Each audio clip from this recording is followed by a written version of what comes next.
नमस्कार प्यारे दोस्तों, बहुत बहुत स्वागत है आप सभी का आपके अपने YouTube चैनल पे। और डेली MCQ सीरीज को एक बार फिर हम आपके लिए लेके आ गए हैं। दोस्तों, आपको पता है कि हमारे चैनल पे फिजिकल एजुकेशन सब्जेक्ट से रिलेटेड सभी कॉम्पिटिटिव एग्जाम की प्रिपरेशन के लिए आपको महत्वपूर्ण MCQ क्वेश्चंस की सीरीज प्रोवाइड की जाती है। तो अगर आपने अभी तक हमारे चैनल को सब्सक्राइब नहीं किया है तो कर लें दोस्तों। और शुरू करते हैं हम क्वेश्चन नंबर 52 के साथ। निष्पक्षता, अखंडता, जिम्मेदारी और सम्मान किसके 4 मुख्य गुण हैं? तो सभी ऑप्शंस को आप ध्यान से देखिए और बताइए क्या है correct answer. Option number 2 is correct here. खेल नैतिकता, यानी कि जो खेल नैतिकता की भावना होती है वो बताती है निष्पक्षता, अखंडता, जिम्मेदारी और सम्मान। इसमें इन सभी गुणों को मुख्य रूप से ही शामिल किया जाता है। नेक्स्ट, कैरन ने नेतृत्व प्रक्रिया की अवधारणा तैयार करने के लिए 2 बुनियादी तरीकों की पहचान की है और आपको बताना है कि इन चारों में से वो कौन से जो है 2 तरीके हैं जो कि कैरन के द्वारा नेतृत्व की प्रक्रिया की अवधारणा को बताने के लिए यहाँ पे सही है। तो ऑप्शन नंबर देखिए 1 इज करेक्ट हियर, यानी कि 2 and 3 मीन्स प्रभाव प्रणाली एवं शक्ति प्रणाली। कैरन ने नेतृत्व प्रक्रिया की अवधारणा तैयार करने के लिए जो 2 बुनियादी तरीकों की पहचान की है उनमें शामिल किए जाते हैं प्रभाव प्रणाली एवं शक्ति प्रणाली। नेक्स्ट, बल का प्रयोग किए बिना किसी समूह से वांछित कार्य करवाने की योग्यता को निम्न में से किस रूप में जाना जाता है? And the correct answer is leadership, यानी कि नेतृत्व। जी हाँ दोस्तों, ये वो टॉपिक है, ये वो क्वेश्चंस हैं जो कि एग्जाम्स में पूछे जाते हैं। सभी एग्जाम्स में इस तरह के क्वेश्चन पूछे जाते हैं। फिजिकल एजुकेशन की तैयारी अगर आप कर रहे हैं फिजिकल एजुकेशन सब्जेक्ट की, तो सिर्फ और सिर्फ आपको test and measurement, sports training, kinesiology, anatomy के टॉपिक से ही प्रिपरेशन नहीं करनी है, या फिर मेजरमेंट यानी कि जो डिफरेंट गेम्स और स्पोर्ट्स होते हैं उनसे रिलेटेड मेजरमेंट भी आप पढ़ते हैं और सोचते हैं अगर इतना आपने कवर कर लिया है तो आपकी पूरी तैयारी हो गई है, लेकिन ऐसा नहीं होता है। बहुत से टॉपिक ऐसे भी हैं जो कि स्पोर्ट्स साइकोलॉजी, स्पोर्ट्स सोशियोलॉजी से रिलेटेड हैं और लीडरशिप से रिलेटेड है, कोचिंग से रिलेटेड है, कॉम्पिटिशन से रिलेटेड है। तो इन सभी टॉपिक को भी आपको साथ ही साथ प्रिपेयर करते चलना है। तो इन सभी क्वेश्चंस को हमने इसमें शामिल किया है। वीडियो को पूरा जरूर देखें और लास्ट तक देखें और अपनी प्रिपरेशन करते रहें। तो देखिए, काफी अच्छा क्वेश्चन है कि जल प्रदूषण का प्रमुख स्रोत निम्न में से कौन सा है? And the correct answer is option number 3, यानी कि सीवर का पानी। जी हाँ दोस्तों, केंद्रीय विद्यालय में ऑलरेडी ये क्वेश्चन कई बार पूछा जा चुका है। अनुशासन, ईमानदारी, आकर्षक व्यक्तित्व किसके गुण हैं? तो इन सभी विशेषताओं को देख के आप समझ गए हैं कि ये एक नेता के गुण के रूप में जाने जाते हैं। मनोरंजन उपलब्ध कराने वाले अभिकरण कितने प्रकार के होते हैं?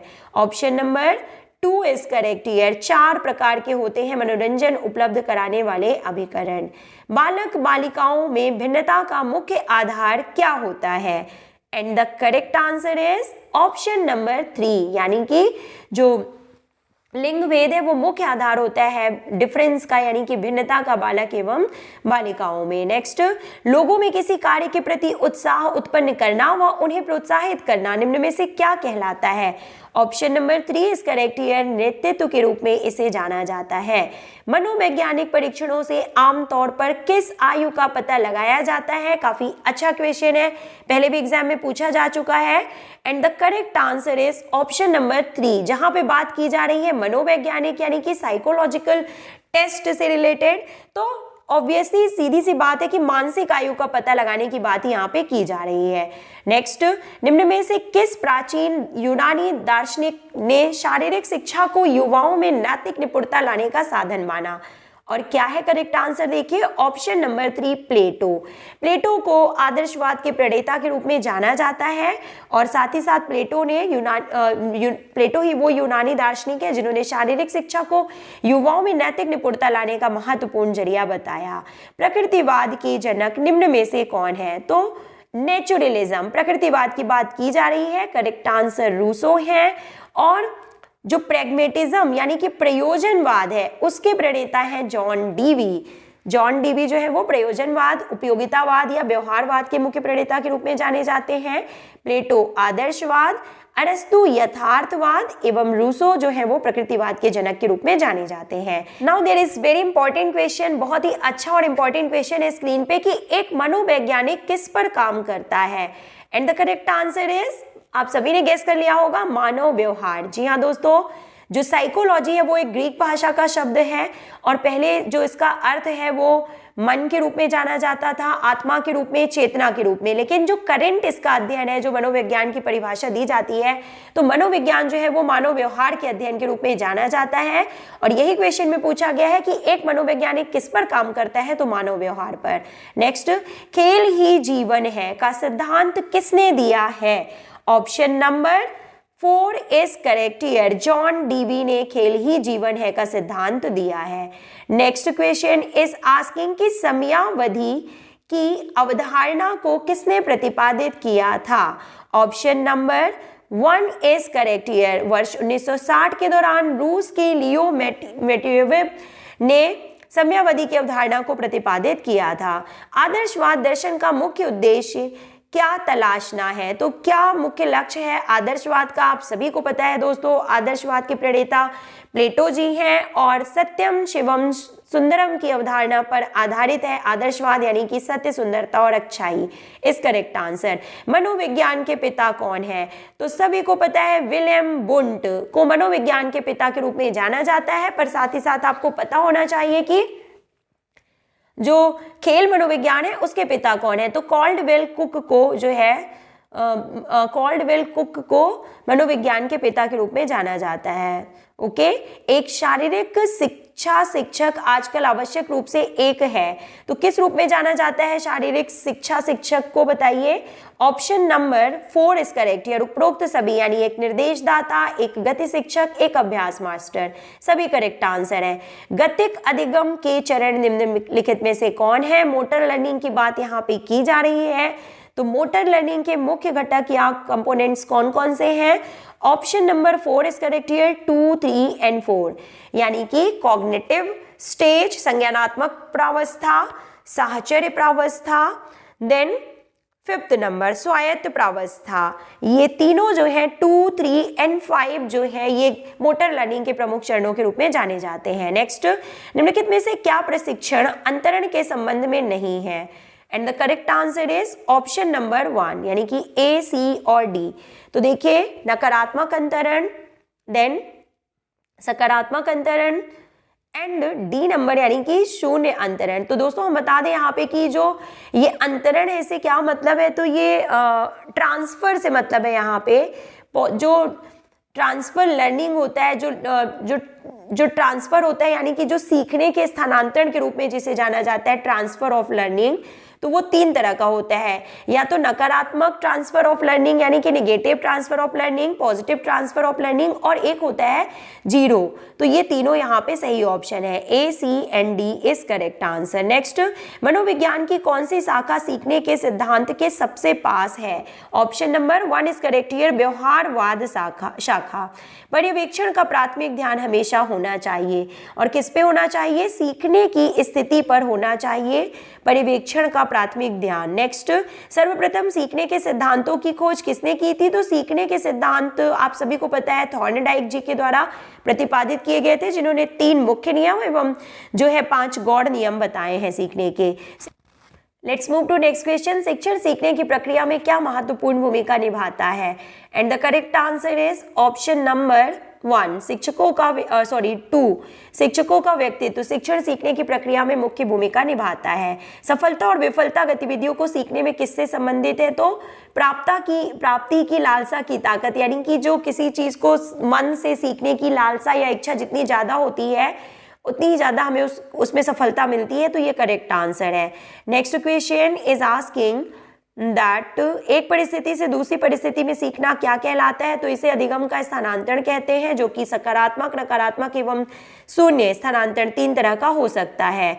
सीखने की अंतर्दृष्टि सिद्धांत का प्रतिपादन किसने किया था, तो कोहलर ने प्रतिपादित किया था। और मनुष्य निम्न में से कौन सी शर्त सीखने की पठार की घटना का कारण नहीं है, तो देखिए सीखने में पठार की घटना क्या होती है कि जब हम कोई भी काम को सीखते हैं तो कुछ वजह से या किन्हीं कारणों से एक स्थिति ऐसी आती है जब सीखने में फर्दर प्रोग्रेस नहीं होती है, आगे कोई भी सीखना नहीं होता है, तो उसे हम सीखने में पठार कहते हैं। और इसका जो कारण होता है वो हो सकता है थकान, हो सकता है सीखने में पठार की घटना का कारण, या फिर किसी काम को सीखने की एक रास्ता होता है, यानी कि हम लगातार वही काम करते जाते हैं, सेम काम रिपीट करते हैं, तो उसे फर्दर सीखने की इच्छा नहीं होती। और फिजियोलॉजिकल लिमिट, यानी कि हमारे जो मेटाबॉलिक रिएक्शंस होती है हमारे बॉडी में, उनकी वजह से भी कई बार ऐसा होता है हमारी बॉडी की कैपेसिटी के कारण कि हमें जो है फर्दर लर्निंग जो होती है वो पॉसिबल नहीं होती है। तो मेरे हिसाब से तो यहाँ पे जो व्याकुलता है वो ही करेक्ट आंसर होगा कि सीखने में पठार की घटना का कारण जो है वो ये नहीं है व्याकुलता। नेक्स्ट, सीखना आदत, ज्ञान तथा अभिवृत्तियों का अर्जन है, यह परिभाषा किसने दी है, तो option number 2 is correct here, crow and crow is correct answer. सीखने के कौन से नियम को संतुष्टि का नियम कहते हैं, तो option number 2 is correct here, प्रभाव के नियम को संतुष्टि के नियम से जाना जाता है। यानी कि जिस तरह की सीखने का जैसा प्रभाव होता है, अगर अच्छा प्रभाव होता है तो हमें संतुष्टि होती है और उस काम को हम फर्दर रिपीट करते हैं, और अगर किसी भी चीज को सीखने से हमें निगेटिव इफेक्ट होता है तो हम उसे फर्दर नहीं सीखते हैं, उसे करना पसंद नहीं करते हैं। तो ये होता है संतुष्टि का नियम। नेक्स्ट, सीखने में कार्य करना, कार्य निर्मित करना, कार्यों को ग्रहण करना, इनमें से किसमें सम्मिलित है, option number 2 is correct here, यानी कि मनोरंजन। नेक्स्ट, शारीरिक संचार गतिविधि कक्षाएं किसके उपयोग द्वारा बेहतर ढंग से सीखी जा सकती हैं, option number 1 is correct here, आदेश पद्धति यानी कि कमांड पद्धति। और देखिए शारीरिक संचार गतिविधि कक्षाओं की बात की जा रही है तो command method is correct answer. प्रदर्शन पद्धति जो होती है या प्रदर्शन विधि जो होती है वो शारीरिक शिक्षा से संबंधित स्किल्स को सिखाने के लिए बहुत ही महत्वपूर्ण होता है। अगर पूछा जाए कि शारीरिक शिक्षा से संबंधित जो स्किल्स रिलेटेड जो एक्टिविटीज होती हैं तो उनको सिखाने में सबसे इम्पोर्टेंट प्रदर्शन विधि होगी। और इस क्वेश्चन का आंसर तो देखिए यहाँ पे आदेश पद्धति है, यानी कि कमांड मेथड जो है वो बेहतर होती है। तो नेक्स्ट मूव करते हैं हम नेक्स्ट क्वेश्चन की ओर कि शिक्षण कौशल के लिए सबसे आदर्श बनावट रचना कौन सी है, तो option number 3 is correct here, अर्धवृत्ताकार यानी कि सेमी सर्कल जो है पैटर्न जो है बनाया जाता है, बच्चों को इस पैटर्न में खड़ा किया जाता है और ग्रुप में उन्हें जो है एक साथ किया जाता है, इसे हम बोलते हैं अर्धवृत्ताकार रचना। मन श्रालित प्रशिक्षण को क्या कहते हैं, option number 2 is correct here, मानसिक अभ्यास के रूप में इसे जाना जाता है। सीखने वालों के लिए यह जानना आवश्यक है कि वह क्या स्मरण रखें और क्या भुला दें, तो यह कथन किसका है, crow and crow is correct answer. सीखना प्रभावित होता है, option number 4 is correct here, यानी कि प्रेरणा से। सीखना जो है वो प्रेरणा से मुख्य रूप से प्रभावित होता है। शिक्षा मनोविज्ञान सहायक होती है किसमें, option number 4 is correct here, संपूर्ण शैक्षिक प्रक्रिया में शिक्षा मनोविज्ञान सहायक है। अभ्यास का नियम क्या है, option number 3 is correct here, उपयोग का नियम एवं अनुपयोग का नियम दोनों जो है अभ्यास के नियम के रूप में जाना जाता है। यानी अगर हम किसी भी चीज का उपयोग करते, जितना ज्यादा हम अभ्यास करते हैं, लॉ ऑफ एक्सरसाइज इसे कहते हैं, हम उतना ही ज़्यादा उस काम को सीखते चले जाते हैं और उसमें हम जो है अपनी कमांड बना लेते हैं, और जिस काम को हम नहीं करते हैं, जिस काम का हम अभ्यास नहीं करते, प्रैक्टिस नहीं करते, तो उसको हम भूलते चले जाते हैं।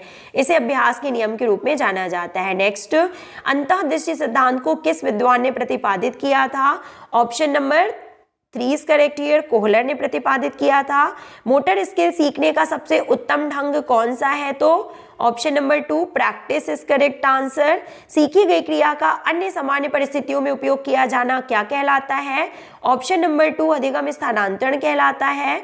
कक्षा वातावरण में सीखने का महत्वपूर्ण नियम कौन सा है, ऑप्शन नंबर 4 हस्तलेखन। सीखना मुख्य रूप से निर्भर करता है, किस पर निर्भर करता है, परिपक्वता पर। जी हाँ दोस्तों, सीखना मुख्य रूप से मैच्योरिटी पर निर्भर करता है दिए गए ऑप्शंस के अनुसार। कक्षा 2 के बच्चों को पीटी सिखाने के लिए कौन सी शिक्षण पद्धति उपयुक्त होगी, तो option number 2 is correct here. अनुकरण विधि यानी कि इमिटेशन मेथड, यानी कि नकल करके वो सीखते हैं। जब जैसा हम बच्चों को डेमोन्स्ट्रेट करते चले जाते हैं तो वो उसे देख देख के फॉलो करके सीखते हैं, इसे अनुकरण विधि कहते हैं, क्योंकि वो छोटे बच्चे होते हैं। सीखने के अंतर्दृष्टि सिद्धांत के प्रतिपादक कोहलर ने अपना प्रयोग किस पर किया था? तो सभी को पता है बंदर पे किया था, और थॉर्नडाइक ने बिल्ली पे किया था, और पावलाव ने जो है कुत्ते पे किया था। ओके, नेक्स्ट, प्रयास एवं त्रुटि का सिद्धांत किसके द्वारा प्रतिपादित किया गया था? तो थॉर्नडाइक के द्वारा ही प्रतिपादित किया गया था, आप सभी को पता है। सीखना कौन सी प्रक्रिया है? तो सीखना एक मनोवैज्ञानिक प्रक्रिया है। नेक्स्ट, सीखना एक व्यवहारिक प्रक्रिया है। सीखना जो है वो एक व्यवहारिक प्रक्रिया है।